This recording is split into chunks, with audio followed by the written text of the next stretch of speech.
I also came across Imam Hussein TV, and I remember I watched loads of it in the beginning. Why didn't you call in? Millions of topics you could have chosen. You chose I Am Hussaini. What pushed you to write about it? That is a valid question. Nobody is safe from academics of any kind. I was in... Careful what we say, yeah. For someone who knows the city inside out, every time I go, it's a different experience. I've really considered going. What's been your barriers? Shia Islam specifically. The emotions are so powerful. Have you ever considered becoming a Shia Muslim?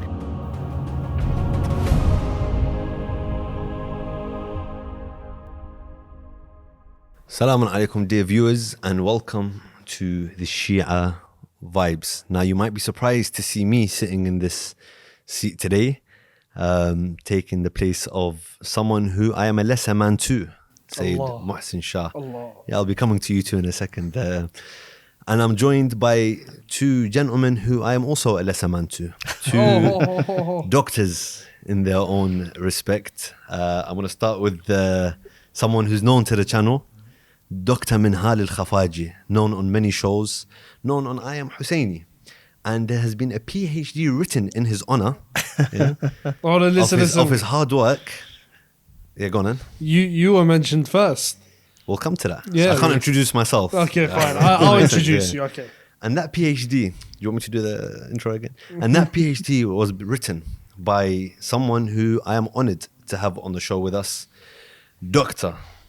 Reese Sperry. Pleasure. Is that how we say it? Sperry? That's correct. I didn't want to get it wrong. See, it's usually the other way around. I've been saying Aspari. I've been given it the R. I get called everything. Yeah. I'm usually the victim of it. Yeah, Hussein Saleh, Sakni, you know. Yeah. Now he's at the there you go. So, Doc, how do you want us to address you today? What makes you comfortable? Reese is absolutely fine. Reese is absolutely fine. Love it. First of all, pleasure to have you in the studios. Pleasure. Thank you really for coming. Is a pleasure. Really is a pleasure. Now, Dr. Reese. We'll start off with Dr. Reese, then we'll just... we'll shift into Reese. The barriers will just get destroyed. Sure. It's recently come to my attention by, Mohammed Fahed and some of the boys that you and I, Minhal, were... I wouldn't say victims of a of a research paper. No, we were given an honorary mention. An honorary mention Yeah. of Dr. Reese's research paper for his PhD. And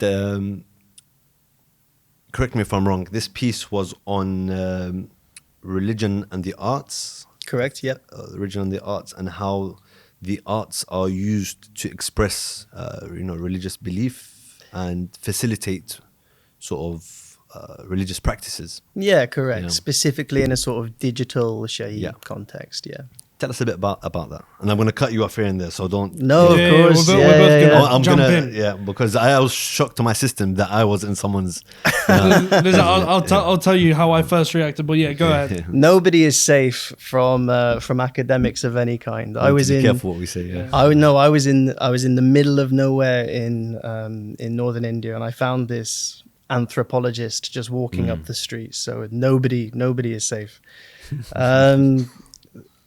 The PhD was originally going to be about, and this is important to say because what it became was a sort of reaction to what it could not be. It was originally going to be about digital sort of Shia practice in and around the Arabian Sea. And I thought that would be an interesting thing for lots of reasons, because it's quite a small area, but it includes South Asia, and it includes the Middle East, and it includes Africa, and it includes the Indian Ocean islands, and all of these places which are often usually treated as separate. And particularly in Shia history, this is a place that has had a lot of sort of like exchange and shared histories and stuff.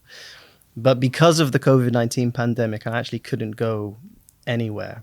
And so I had to, 1 year into planning this PhD, reading around it and all of these kinds of things, I had to figure out what I could do with nothing more than a laptop in my tiny student ensuite room in halls. Turns out a lot, but yeah.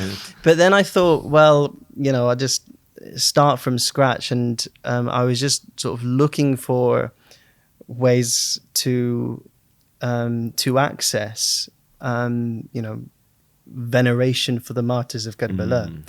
which was, actually quite an organic process in retrospect, because I imagine there would be many, many people around the world all doing exactly the same thing.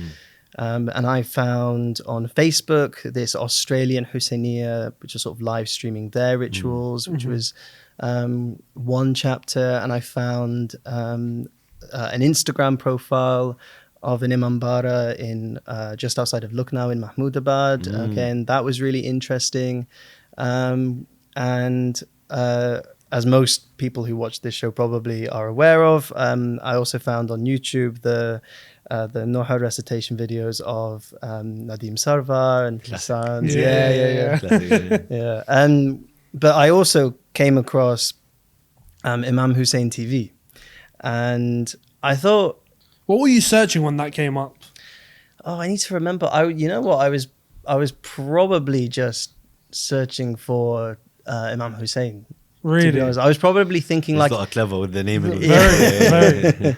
I think I was probably thinking, Start from the basics. Yeah, a little bit, but not just starting from the basics. I wanted firstly enough of a following for enough people to be engaging with it. Bearing in mind I couldn't physically go anywhere, I couldn't speak to people, so it was never going to be an organic process. And also because this is a religious context, particularly in a digital religious context, it's a bit unclear whether it's appropriate for somebody to sort of intervene, and also to then verify what sort of responses you're getting back from people. Okay. And so firstly, I wanted my sort of like case studies to have enough of a following. And secondly, I also wanted them to be varied, because there were a lot of clerics and there were a lot of,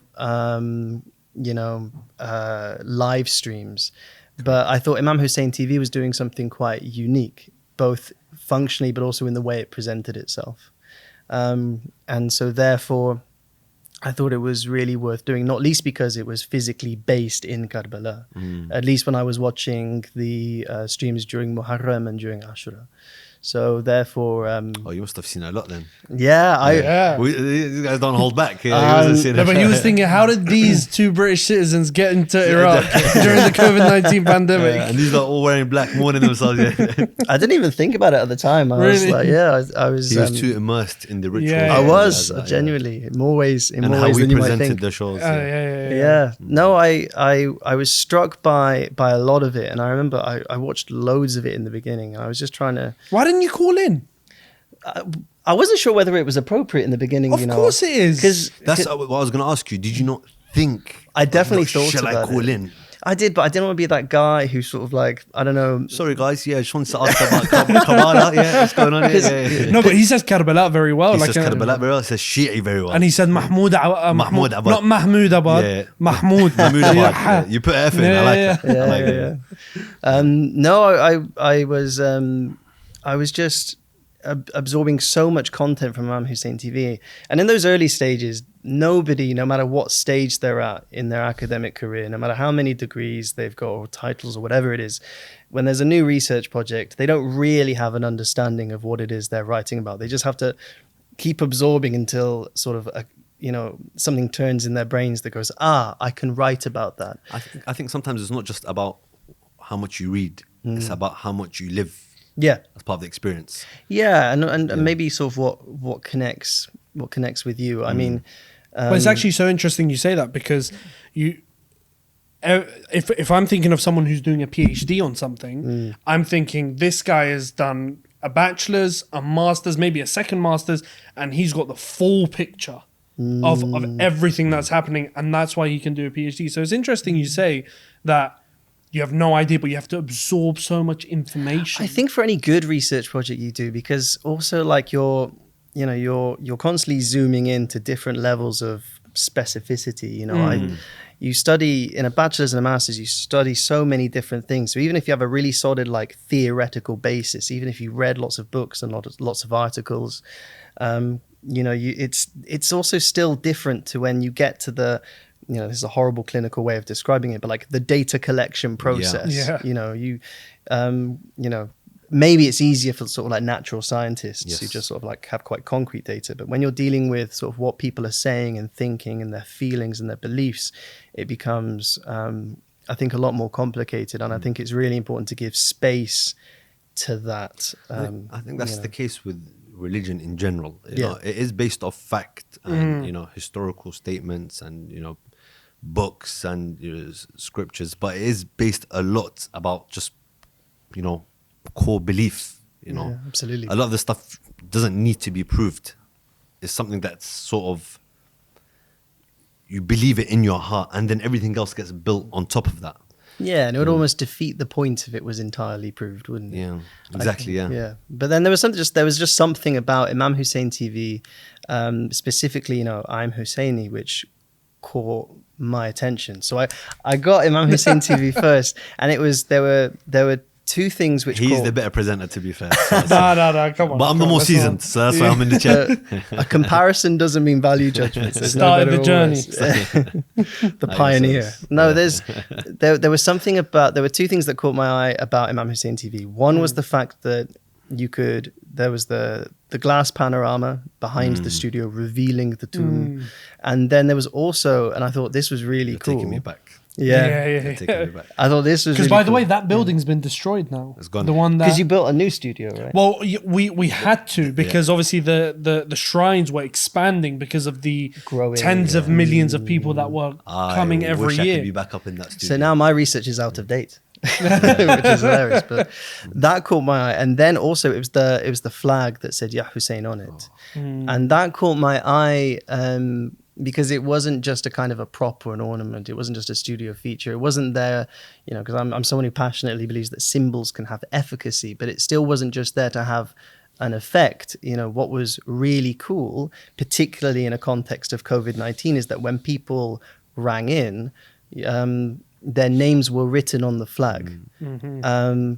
And there's a lot of that's been done in the sociology of the internet that says something which digital mediation does is it sort of separates people in space and time. Like right now we're in a shared space, we're having quite an organic conversation, but if we were calling or we were texting, it would be much more like sequential. One person would say one thing, then one person would say another thing. Sure.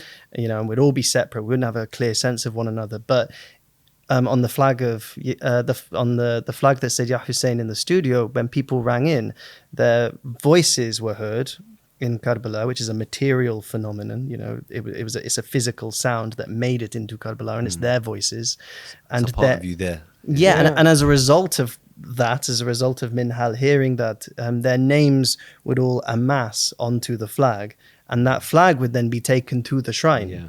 And so it's a very tangible way, not only of people coming together, but of people actually sort of gaining closeness I'm getting to the goosebumps martyrs. just remembering Yeah. this. Honestly, No, the way he described it, the Yeah. voices are mass in the flag, I was and then mentioning taken to the shrine. It's like, whoa. take it easy. Yeah. This isn't a PhD. No, but I was mentioning this to him earlier. He sees a lot of things from the outside.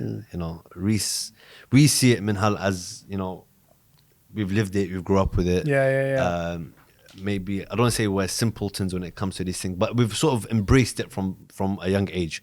But we're seeing it now from Dr. Reese's eyes, and that's a whole new. It's like I'm reliving it again through his eyes, which makes me happy because it sort of revives it again. But I want to know, out of the millions of topics you could have chosen, you chose I Am Hussaini, Imam Hussein TV, coming from, and probably if I was to see you on the show, I'd be like, maybe never heard of Imam Hussein alayhi salam, probably never had a qima in his life. Well, you need to try a qima, by the way. Okay. We need to make him qima, by need the to try way. it, Yeah. 100%. Hakak as well. Okay, wait. Let's go to that quickly.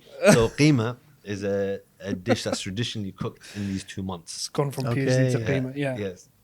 You can do a whole PhD on qima. So each city cooks it in its own way. It's basically chickpeas with meat. And the hakaka is the bread that they crispy at the bottom of it. It's the rice. And So this you is know a how the traditional- rice at the bottom. Sometimes they put bread at the bottom. Yeah, and it's yeah. like tahdik, the Iranians call it. So this is something that's traditionally served to all the pilgrims that come. Right. So that's something we need to feed you. Yeah, But yeah. back to something a bit more serious. Yeah. What said, all right, these guys, bring them in, 2 Iraqis, one from Karbala, one from Simawa village no one has probably ever heard of in the Western world. What pushed you to write about it?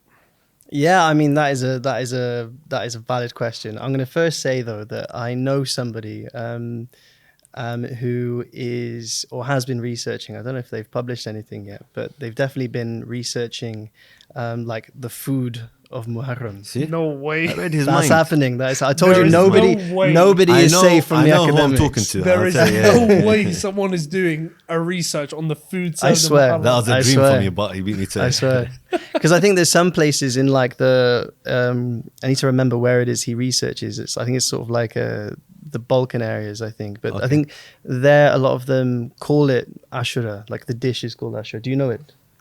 It's called ash. You mean? Ash. Ah, it's called ash. Ash is the sort of noodle with let's Noodle, not get chickpeas Yeah, and all let's that not get kind into of the stuff. ingredients of Yeah, it. this but has become a cooking show Yeah, now, let's- not a let's not get podcast. Yeah. But I'm sorry, no. The way I get into it is quite a long, quite a boring story. It has a bunch of different things which might seem really unrelated, Yeah. but they sort of ended up coming together sort of by chance. The first thing is that for a short while, I actually grew up in Saudi Arabia because of my dad's job. Okay. Which obviously has nothing to do with Shia Islam necessarily, but I think coming to the UK, even having white parents was a bit of a culture shock. So from quite a young age, I was already kind of slightly obsessed with, and The I was. East. Well, we're sort of like with anything that felt homely, and often that would be stuff that was Arabic or Islamic. How old were you? I was nearly 7, so this is very young. 7 years. Okay. That's when you're taking everything in. Yeah, You know what I yeah, mean? yeah. And so it was an interesting time, and that shift made me slightly obsessive, because also with my parents being British, it's sort of like you go from Jeddah in 2002 to, Which is not the Jeddah of today. which is not the Jeddah Yeah, of today. yeah, Oh, is it not? Yeah, it's worth it. Sort of 25 years ago, Jeddah to Gloucester. Yeah. And everything is different. And, the way, the things you smell, the things you hear, the way people speak to each other, the language that they're speaking, the way people conduct themselves, the way people dress, the architecture, the sounds that you hear, you're not hearing the adhan in the morning. You might be hearing church bells, but you're probably not hearing At those least you're not either. hearing horns every morning. Yeah, Because exactly. in the Middle East, beep, beep, beep, beep, beep, beep, beep. It doesn't Ghaz, stop. ghaz, Yeah. yeah. You got the guy driving around with like gas Selling and gas fruits. canisters. But I mean, that's also part of it as well, going from like a major city to like such a small city. And it also became suddenly very quiet. And my parents acclimatized very, very quickly because they grew up there. But for me, it just became a big culture shock. And on top of that, and this is going to seem really random, but it becomes relevant later on. When I was 14, I got diagnosed with epilepsy, which was not necessarily a big deal, but I think a lot is known about epilepsy in terms of the sort of cause and effect of stimulus and seizure, but less is known about the more kind of like holistic side of living with epilepsy, where there are strong side effects of the medication and the neurodivergent side of things. And I think the turbulence as a teenager about to take your GCSEs or go into your GCSE of figuring out High school, medication going through the and stuff, all of yeah. those things, on top of everything else that comes must with be high school difficult, as yeah. well, right? And so actually for me, that sort of longing for for the Middle East and the Islamic world actually became a weird way of expressing my sense of difference a little bit. Because that's probably where you were comfortable, let's say, where you grew up with no diagnosis of epilepsy, with no, culture barrier, with a whole group of new friends. That's you're where probably, your core childhood memories yeah, at yeah. that age start to form, like at the age of 5, 6, So that makes 7. sense, yeah. There you are. And so I think I was having this conversation with my supervisor. She told me a sort of similar thing. It's a really interesting age to have a big shift in something. And so there was that as well. What did she think of Imam Husseini? She loved when I was sort of describing the flag moment to her when I first came across it, and I told her this, and she was very, very excited. Give her a shout. What's her name? Her name is Professor now, Catherine Butler Schofield. Shout, Professor Catherine. So yeah. Yeah. Yeah, she was very, very excited, and I think mainly because of the timing of it as well, because it was COVID. Yeah, People yeah, couldn't go anywhere, and so it just sort I of could like not stay here during COVID, man. There was Same. no way. Same. I was staying in London. I was born in London. That's not the issue. But the fact that I couldn't freely practice my Muharram and my Ashura, Yeah. there's no way I could have stayed there. So I had to just go. yeah. No, but how many times did Sayyid Murtada get requests for a letter from the channel saying this guy's traveling for work? Just write letters for people to go. Right, fly out. letters. Were you there for Muharram or Arba'in that year? I was only Muharram because I started uni during COVID. Yes. So my foundation year of university was during COVID, and So when they were changing the flags, we were together, right? That year? Yeah. On the roof. Do you remember I've we still were got that chilling in the picture. I've still office got all that night? picture. Yeah. I watched We that. were on the rooftop. You watched that one? Yeah. That was, I think, top 3 moments of my life. Same. I can't describe to you. Like, you probably could write a whole thesis just on our emotions standing on that rooftop. It was out of this world. Hearing the cries, the lights changing from green to red, signifying you've entered the month of mourning. The red flag coming down, the black flag of mourning comes up at that moment, and you just hear the screams in the streets. Because for a few seconds, I'm gonna go now. I'm gonna book and go. I can't. because for a few seconds when the red flag goes down, and there's no flag on top of the dome, it feels you like the anxiety that sets in for you. You're like, there needs to be a flag there, and then the black one just starts to creep out in the darkness, in the night, but it still shines. The black flag still shines in the darkness, and you're like, done. Like we're in. That's it. And it's like for 2 months, the lights stay red. Yeah. And I don't know. Have you been there when it changes back to green? They don't do a ceremony for it, because it's difficult to leave those 2 months. Yeah. It's an annual event, and it's an annual thing where they change the flag to black. But it feels like we've been waiting for our entire lives, even though it is annual. So like now, we are in these 2 months. Yeah, it felt like I was waiting 20 years for these 2 months. Yeah. And now that we're in it, I don't want it to finish. But I think that's where these sort of childish, sort of ambiguous reasons for being interested Exactly. in sort of like Islam generally became a sincere academic interest in Shia Islam specifically, because the emotions are so powerful and so rich and so varied, actually. This is going to be a very rogue question. Have you ever considered becoming a Shia Muslim? I've definitely considered it. I mean, I don't think you can dedicate so much of your life and yourself and your energy to a belief system, particularly one that is sort of actually sort of drawing you to it naturally. That Yeah. you've sort of chosen to embark on it because it seems it. I'll open up a bit more. How much have you considered, obviously, religion in general, or what religion you want to choose? Was it specifically Shia Islam? I think, you know what? I think that's part of the problem. It feels difficult to me as somebody who has studied sort of like theology and philosophy in depth to kind of like stake a claim to a religion, because I think it's a very personal journey. And I think for wherever I'm at on that journey right now, I don't know whether I'm confident enough yet to say that's my flag, that's where I'm going to plant it, because you have to there's security and ambiguity, I think, because you always feel a little bit like, you can figure out which one's the right one for you. And it's complicated when you're not raised in a particular belief system as well as I was not. 100%. Because at some point, as you said, it becomes about belief. And at what point do you just decide to give yourself up to belief? If you're not raised up in a belief system, the idea of surrendering yourself to belief becomes a really scary thought. Yeah.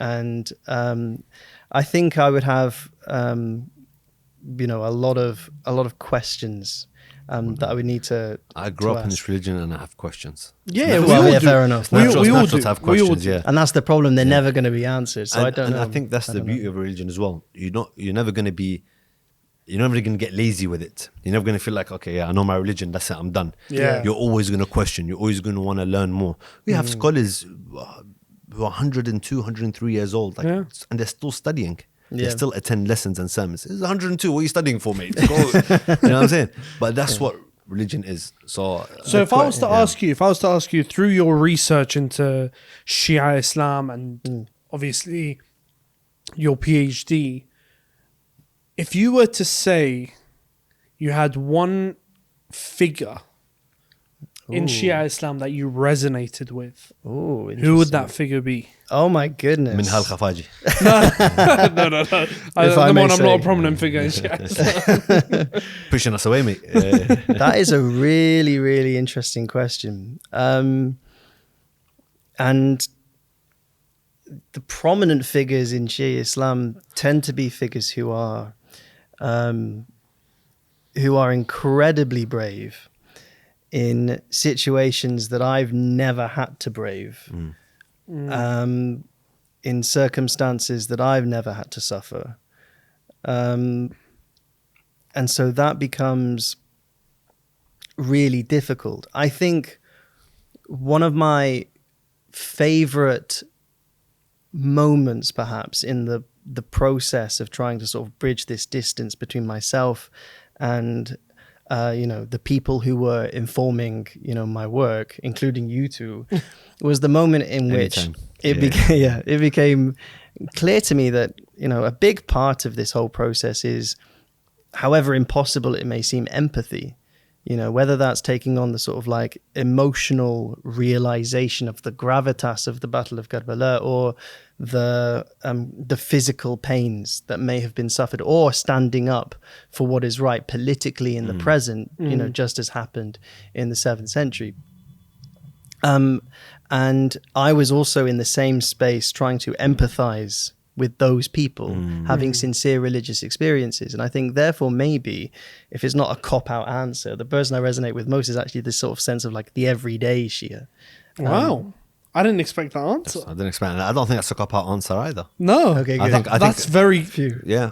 Yeah, because I think... How are you going to go resonate with someone you've never met 1,400 years ago when you're nowhere near the religion? Not nowhere near the religion, but you haven't been brought up in the religion. You haven't been brought up in the environment of the religion. So that makes sense. No, but a lot of us as Shia would say, oh, you know what, I resonate with Abu Sayyid Fadl al-Abbas. Abu Fadl Yeah, al-Abbas Sayyid alayhi Zainab, salam. Yeah. patience. Imam Zain al-Abidin, he was ill, patient, prayer, salah. Imam al-Baqir, Imam al-Sadiq, I would have expected Imam al-Baqir and Imam al-Sadiq from you, because they were all obviously known as the academics of the Shia world. They were the ones that sort of taught everyone around them the sciences and chemistry and physics and physiology and all of that stuff roots back to these. So I thought as an academic you'd go with one of them, but the everyday Shia, I didn't expect that. But then when we met, you know what? If someone forced me to pick an imam, I was talking to you earlier. Forced you? If someone forced me, which I know they don't don't force. Shias don't force. We don't force. Of course, no, of course. But imagining that they did, if anyone did, then I really liked the recitation that you quoted of Imam Sadiq when we met on Zoom years ago, which was this idea of like, if you cannot go to Karbala, then find the highest point that you can and point to the sky and perform your du'as and your ziyaras there. Because, that is, the point is almost like the most sincere attempt that you can give, because ultimately you can't travel back in time. Even if you are able to make it to Karbala, you're still not going to be there in, 680. Yeah. But having said that, that's more of a last resort. For sure. Yeah. For sure. So even with that narration, it's always encouraged as Shia, non-Shia, anyone to go to Karbala, experience Karbala. Not just an Arba'in, but any time throughout the year, go to Karbala. Yeah. How many times have we been? I can't even count. I can't. Blessings to God, praises to God. Yeah. I'm thankful. Alhamdulillah. Thank you. Alhamdulillah, I'm thankful. And I hope this blessing I'm never deprived from this blessing. But we've been so many times, every time I go, it's a new experience. Every time I go, I feel something different. New stories happen every different. single time you go. And it's the same people, it's the same city. I know it alleyway to alleyway. Yeah, He knows me. yeah. I know every single alleyway in the city of Karbala. You know, No, my- he'll look at an alleyway and be like, you know what, down there's a good place to munch. Yeah. It's not always about the food. I know there's a famous scholar that lived down that alleyway. Yeah, don't forget them Oh, ones. yeah. So Sure. for someone Highbrow as well. basically, yeah. So for someone who knows the city inside out, knows the people that live there, knows the zuwar, the pilgrims, knows the people that serve there, every time I go, it's a different experience. Yeah. So I'd always encourage people, if you've never been, make sure you go. Have you considered going? I have considered going. I've really considered going. What's been your barriers? A couple of barriers. I think one is maybe timing, because immediately after COVID, it coincided with me having to write the thesis. Okay. And at a certain point, I had to give everything up and just focus on writing. Otherwise, it would just never get done. And then immediately after that, I had to get a job. Now, thankfully, I do, actually have a job as a teacher. So I've got a sense of. Question: do you have annual leave left? The nice thing about being a teacher is that you sort of have forced holidays. So I sort of have those Fair holidays. enough. But do you have annual leave left? Is that in summer holiday? Well, I'd have When's your summer holiday? It'll be mid-July till the end of August. Yeah, it's like dental school. We're the exact same as Okay. secondary This school. year, you're coming with us. Okay, Make the intention. bless you. Yeah. You're coming with us. You're staying with us. You're not paying for any hotels. You're Done. not paying for any food. Bless you. We're going to tell you, what you need to bring with you, what you need to do. You have to come with us. That's Because amazing. we can sit here and talk for days. Yeah. Yeah. I can bring the whole, Muhammad Fahad, Muhammad Rada, all the boys at the back who are working so hard to bring Karbala to, people at home. It won't scratch the surface. It will not do justice to you actually being there. And I think this will be a big thing for you if you want to write, a continuum of what you've already written and what you've already done. And PhD part 2. PhD part 2. Yeah, let's do But let another me- one. But please, let me send you a picture this time 8 years. instead of you taking a screenshot. Yeah. You know With what? my I hair was slicked back, skinny, No, I was thinking. I was looking at the picture that he used of me, and it was a wide shot, and I'm thinking, I'm not that Reese. big. I'm thinking, Reese. If you just wait wanted for the the close-up. zoomed in shot where the dome is like literally just behind me, and I'm looking there, or there's a tear going down my eye. Then maybe I would have enjoyed that shot. I wanted the flag. I wanted to get the fair flag. So, how's not important? The flag's important. Yeah, I was- Can you deny that? No, I can't can't. deny it. There you go. There you go. But yeah, this is not. Don't count this as an invitation from us. I'd love to have you there. Bless you, This is thank an you. invitation from Imam Hussein, and that's how we see it.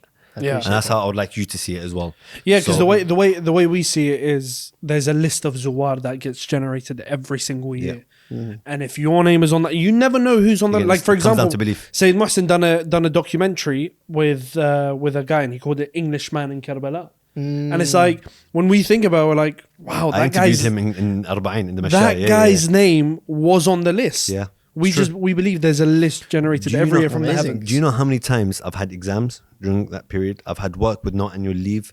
I've had no money. I've had family commitments. And closer to the time, and I'm just sitting there yearning, like, I want to go. There's no way. I've never yearned for something as much in my life. Like, put a Lamborghini in front of me, I don't care.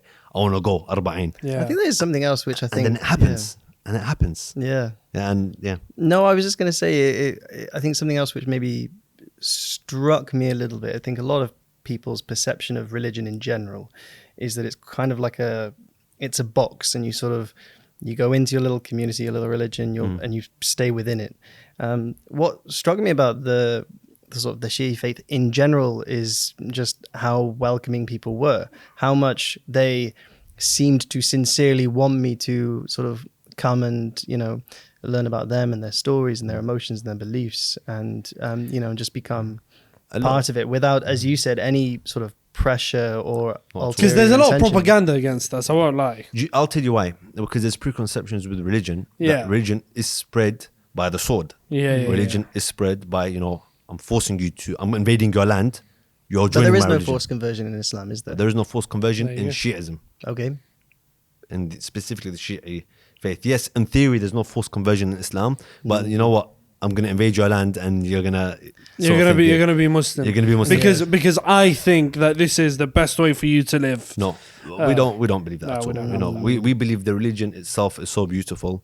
The figures we have are such a beautiful example for us in humanity, the 14 infallibles, you know, Yes. from Prophet Muhammad to Imam al-Mahdi. We say, may Allah hasten his reappearance, because we believe he's the Messiah, alongside Jesus, by the way. May Allah hasten both their reappearances. I want to ask you a question, because I feel like a lot of us Shias, and I speak for myself before I speak for anyone else, I feel like we've taken the Ahlulbayt alayhim salam for granted. 100%. So I want to ask you, during your research, was there any point when you researched Karbala where you shed a tear about the details of the horrors and the details of the stories? Yeah, of course. I think that it's difficult to bear witness to such prolonged and sincere mourning, that if you have any basic capacity for empathy, you would not also share at least a little bit in that grief. So certainly I had tears in my eyes at several points during the whole process. Now, imagine that bouncing off other people, millions of other people with you in the place where it happened. Yeah. Just imagine that. But you know what was amazing about Minhal during Hussaini is that, again, we were talking about, being connected to Shias around the world. And Minhal was, sincerely emoting to people calling in, whoever they were and however, far away they were, whether it was, Pakistan or South America, or, even at one point, I remember, because I thought it was interesting, I was trying to figure out if I could say anything about it. I never figured out what to say, but there was a Christian woman who called in. Yes. This was years ago. Do you remember her? Yeah, I remember her. I thought that was so interesting. And do you know, for me, my favorite moment on I Am Hussaini, and look, every caller that calls in for me is a personal connection. It's a personal story that I have 100%. with that caller, because after the show we get loads of messages, and you were talking about the flag, but the people they see us writing the names on the flag, they don't know how many hours we stay after the show just sitting there from messages coming in, people from Australia just tuning in, so we're just writing their names and their names. Sometimes at points we're changing the flag and we're putting a new flag, and then it's half filled by the time the next day comes. And this is when along. you're not filming. This is when we're not filming. Amazing. And because obviously we've made a promise to the viewer. Yep. But I think my favorite moment was that guy that called from Italy. I don't know if you'd written it by then or if you hadn't. But the guy that called from Italy, and his wife was on her last final hours. She was on her final hours, and he was crying on the phone to me, and he was a Sayyid. You know what a Sayyid is? Yep. Yeah. So for the viewers that don't know what a Sayyid is, someone who's directly related to the Prophet Muhammad and his family, male descendant. Yeah. And he was, after the show, we actually spoke to him, and he was like, you know what, I this is my only hope. It's COVID. I'm a Sayyid. My grandfather is Imam Hussein alayhi salam, and the doctors have just said she's gonna die in the next couple of hours. And then he calls in the next day, and I am starstruck. I'm like, I know this guy's voice. I mean, I was expecting to say, to God we belong, and to Him we shall return, like inna lillahi wa inna ilayhi raji'un. And I'm like, is your wife okay? Like, I don't know why that was the first question that came to me. And he goes, she's more than okay. She's fine. She's up. And I lost it. I absolutely lost it. I was like, if no one believed in you, then this is proof that they should believe in you. Yeah. Because honestly, I was lost. Because we always hear these stories. We always hear these stories of, what he said, Ya Hussein, or he said, Ya Ali, or he said, Ya Fatima, or he said, Ya Zainab, and everything went well. And part of the human nature is to be skeptical about these things. Yeah. It's to be, you're like, okay. You have to be. You can't just, yeah. You're like, okay, yeah, I'm Shia, I believe in this stuff. But deep down, you're skeptical. You're like, but did that really happen? And as it happened in front of me, and by the way, like, hand on heart, we did not know this guy. We did not know this guy who was from Italy. And when he just called back, he says, she's more than fine. I'm like, either he's playing a sick joke, or you are real. And I'm pointing at Imam Hussein alayhi salam. I can tell you from my first-hand experience. Yeah. My dad has severe Parkinson's, like very advanced Parkinson's. When he's in London, can't do anything. Can't do anything. Like it's a very sad state that he's in. But when he's in Karbala next to the Imam, it's like there's this whole new person in him. Is there something about the shrine of Imam al-Hussein, about being around Imam al-Hussein, about sending your salams to Imam al-Hussein, about asking God through Imam al-Hussein alayhi salam, that sort of revives something in you. I don't know what it's crazy. And I really hope. So I don't doubt any of these stories at all. I really hope that when you go to Karbala, you experience something that's just going to send shivers down your spine. Something good, not something bad, obviously. No, of course, no. I suspect that I will. I mean, I make the promise that I will go. You know, even if for whatever reason I can't go in the summer holidays, whether it's the holiday after that or the holiday after that, I will take you on the offer to go, because I would love to go, and it's been something I've sort of been desperate for, and it also feels incomplete without ever having gone. Yeah, I don't know what you're talking about. We've agreed for this Arba'in, no?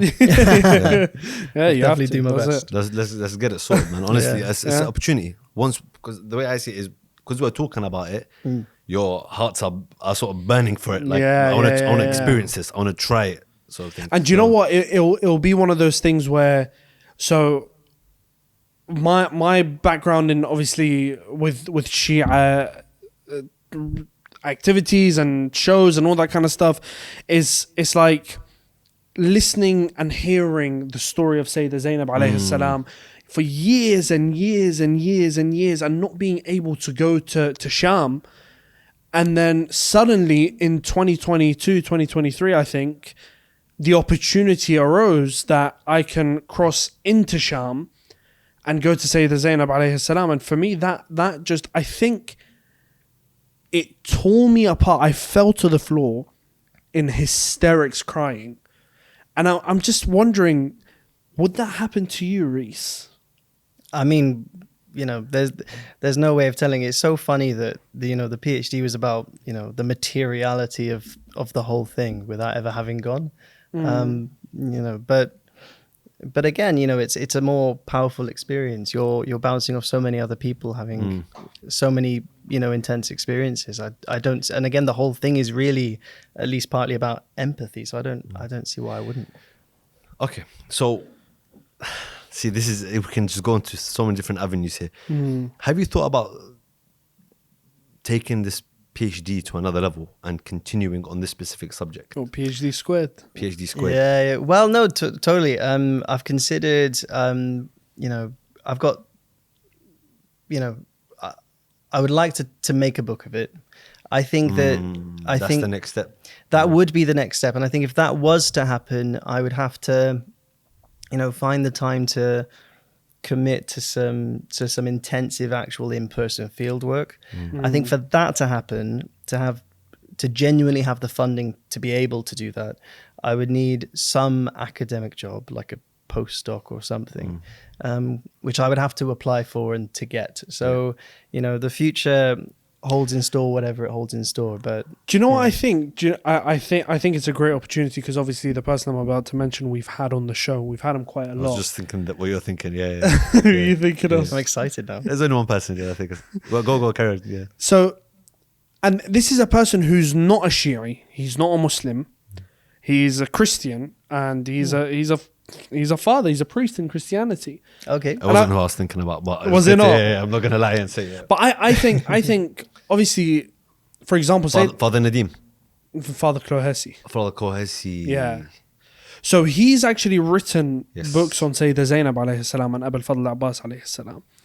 And as Sayyid Ammar describes the book of Sayyidah Zainab, he goes, or Sayyidah Zainab, he goes, it's the best book ever written on Sayyidah Zainab alayhi salam. Amazing. Ever. And this is a Christian that's written it. So I feel like if you were to approach a book writing, maybe it would be of benefit and of non-bias if you were to approach it with him and get in contact with him. Yeah, that would be amazing. Because I think we can, as Imam Hussein TV, we can facilitate that 100%. communication. That's a phone call. Yeah. Yeah. And I think Father Kohesi will be more than happy to. Yeah. I don't want to speak on his behalf, but yeah. Shout out to Judging by, Father He's Brian. agreed to it now judging anyway. by his character, yeah, now Yeah. forced into it, huh? Yeah. It's interesting because the positionality thing was such a big part of the PhD. Actually, I was sort of, without being able to go and speak to anybody, I was like, who am I to make these claims about Shia Islam? And I sort of, my way out of it was, listen, lots of people have said these things, and so I'm looking at what they're saying about what's going on. And, you know, also I'm a human being with a basic capacity for empathy. And something else I did is I tried to have this sort of like quite dry, boring history of philosophy at the beginning, where I say, this is what the prevailing arguments are in media theory, what people are saying about digital mediation. And this is how, you know, these different examples of digital forms of Shia worship completely contradict all that. And so therefore it's sort of like making claims through that way and trying to be self-aware a little bit. But it's nice to know that it could also be actually a beneficial thing to have that distance and that outsider's perspective. Have you attended any majalis or any gatherings in London or the UK? I have attended, not in the UK. I attended one in India, and I've attended one in the Netherlands, but I've never attended one in the UK. Stark contrast between India and the Netherlands, because India, you've got the, you know how the Indians and Pakistan, pure emotion, pure emotion. Yeah. But yeah, so I actually wanted to ask, Aaron, did you have a follow-up question? No, I just wanted Okay, to see yeah. because we've spoken a lot about the digital world and the digital platform. But I wanted to see if you've actually experienced a majlis in London. Yeah, I think that might be a yeah. step for you to Yeah. see it and maybe see it from a proper close-up. No, but I what I wanted to ask was, since you're obviously into this whole media and digital world, and the I Am Hussaini show, with the way it was produced and it was set up, it sort of brought you into this sort of new world that maybe you had never known before. What do you think you would like to see from Imam Hussein TV to actually spread the message, or just to reach more people the way I Am Hussaini and Imam Hussein TV reached you? That's a really interesting question. Would it be entertainment? Would it be a talk show? Would it be... Or what? Oh well, good. I don't know whether I don't feel qualified to advise on like the practical side of things. I can. No, for you, from your experience, what did you resonate with the most? But personally, I just resonated with the authenticity of what people were doing in whichever form. That was what interested me the most. It feels wrong to say I was necessarily entertained by what I was seeing, but I was certainly captivated by it. And I was captivated by a live streamed majalis that was only interesting because people were trying their very best to do what they thought was right in a horrible situation. And I just sort of, in some small way, wanted to capture that. I could not do that, man. I could not do that. As much as I'm in full support of podcasts and shows and live streams, but if you're not living that raw emotion, it's true. How do you think I feel in uni? Yeah, you're up in Bristol. There are a few gatherings there, Close to Gloucester. Close to Yeah, Gloucester, yeah. But London hits I know different. Bristol. Yeah. London, I would say, is a mini Karbala. No, relax. No, as in no, like, I'm not very- that comparison. No. Karbala. No. I'm not making that comparison. I'm saying even as a name in Hal, we're gonna start having problems after. it's a mini city south of Baghdad. No, but I'm saying in the sense that there's majalis everywhere. I think London is the epicenter of tashayyu' outside the Middle East. Okay, so you see, you said it better than me. You've been practicing that one. I've been defending Karbala quite a lot, so Fine. I know. Yeah, Fine, I genuinely believe that out of anywhere in the world, if you were to go somewhere in the Western world, and try to understand what happened in Karbala, or understand the Shi'i beliefs, the Shi'i rituals, it would be London. Hands down. That was the great tragedy of COVID, wasn't it? It was sort of like I was in London amidst so many people doing interesting things and I couldn't even leave my house. It was ridiculous. Yeah, exactly. It's just around the corner from you, down the road, couple of hours away, half an hour, and you could. No, but you should have gone for your daily government mandated 30-minute walks. 30-minute exercise. Just having to pop by. That usually turns into like 4 or 5 hours. Literally that. Yeah, and also what is 30 minutes away anywhere in London anyway. Exactly. But then I was very grateful immediately after COVID to have been invited to the gala dinner. Yes. Because that was also very interesting in and of itself. Because what was cool about the gala dinner is I saw people reciting poetry, very talented, Who was the poet? Was elegists it reciting. Bahar or was it Nouri? I can't remember. There were two of them, and I feel like my memory is really failing me now because I definitely remember. Because you've got some very good poets. Muhammad Abbas Ja'far, or was that before his Haidar time? Qazzaz is a good Haidar poet. Qazzaz is a very good poet. Yeah. I Sorry, remember, we I remember saying in my Yeah. PhD, like, oh, there were these two really good elegists, and one of my examiners was like, but what made them so? Because they were like a sort of like a poetry specialist. So like, but what made them good? What did it sound like? What did it feel? That's another thing I want to touch upon as well, because we are running out of time and he keeps peeking through the Oh, window sorry. trying to shout. But that's a very another important point that you touch upon. A lot of our Shia upbringing is based off Middle Eastern culture Yeah. and Middle Eastern eulogies and poetry. So when the youth try, recreate poetry, it's always based off, Arabic poetry rulings. And then now we're starting to get this whole new generation of youth who are growing up in the UK, studying in university, studying poetry. But it was not Mullah Ali. Mullah Ali Fadl. Was he reciting or was he just speaking like No, really he's poetry? fully reciting. Yeah. Ali Fadl. It was Ali Fadl. Ali Yeah. Fadl, Yeah, yeah. Mullah Ali. Suited and booted, sticks. Yeah, yeah, always Fadl, sharp. always shine. But yeah, there's a whole new generation of people who have sort of merged the two.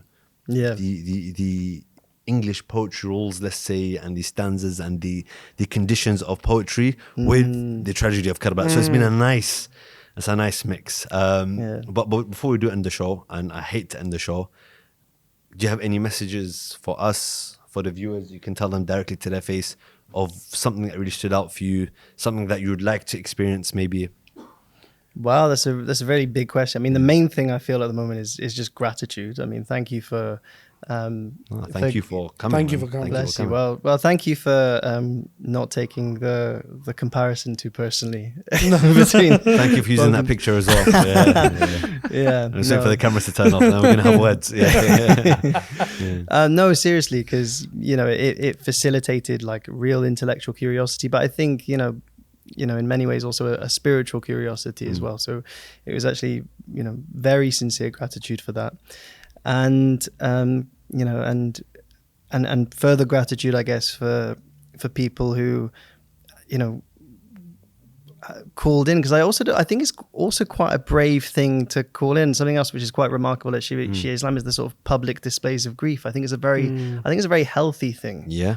Before we talk about how meaningful and historically and religiously important it is, I think actually to have public displays of grief in general as a community is an incredibly healthy thing. Yeah. And so that's something which I think is really wonderful about the Ithna Ashari tradition as well. And so obviously gratitude to everybody who is expressing themselves and their beliefs authentically enough that I had something interesting to say in the first place. It's going to make me cry, man. Honestly, man, it's just It's going to make me tear up. The thing is, before I come to you, because I know you got some very important stuff to say. Make sure you get them ready. Usually we're in close circles. I'm at my center. I'm busy with my center, with our programs, with people who are more like me from my city. But it's very rare that we sit with someone like yourself who's grown up in Saudi Arabia, came and grew up in was it Gloucestershire or Gloucester. Gloucester. Listen. And then, subhanallah, being driven That's towards West England. West England, yeah, driven towards Karbala, and then seeing it from your eyes. So it's for me, I have a sigh of relief that I get to sort of experience it through your experience, sort of thing. And I thank you for that, man. I thank you for coming here and sharing that. Not everyone wants to share it. People see stuff online, people watch stuff, people comment online. But for you to actually have a whole PhD on it and a whole research paper on it and use us poor souls in there, and I thank you for that. And I've actually benefited a lot from you being here, and I hope to benefit a lot more from you. Never in my life did I ever think that my name would be as part of a research paper. Honestly, when Sayyid Murtada, and shout out to Sayyid Murtada, when he sent me that article, I was like, Sayyid Murtada's turning to academia. He's starting to read. Like, what's going on? And then I see Shia Islam COVID-19, and he just goes to me, just click Control F and search your name. And I click Control F, I'm like, Minhal. I'm like, wow. What is going on? Bro, I woke my wife up middle of the night. I was like, wake up, have you seen this? No, I started sending my friends Snapchat. I was like, do you see how famous I am? They don't know that 15 people know. Academics learn from us. You know? It's true. No, it's true. It is true. I told you, nobody is safe from academics. Absolute pleasure. Yeah. You know, So thank you so much. Honestly, and it's been an absolute pleasure having you on the show. You know, you're a perfect fit. We Thank need to you. get another chair in here for this. Yeah. But you know, thank you for joining us. Thank you. Hopefully, we can do a lot more work together. Thank you so much. It'll be more of a benefit for us to work with you than anything else. And without further ado, I would like to thank everyone at the back who people don't see. Muhammad Rada, Salman Fahed. Bai, Yeah. Hamad Fahed. So thank you, and until next time. Shia vibes. Shia vibes.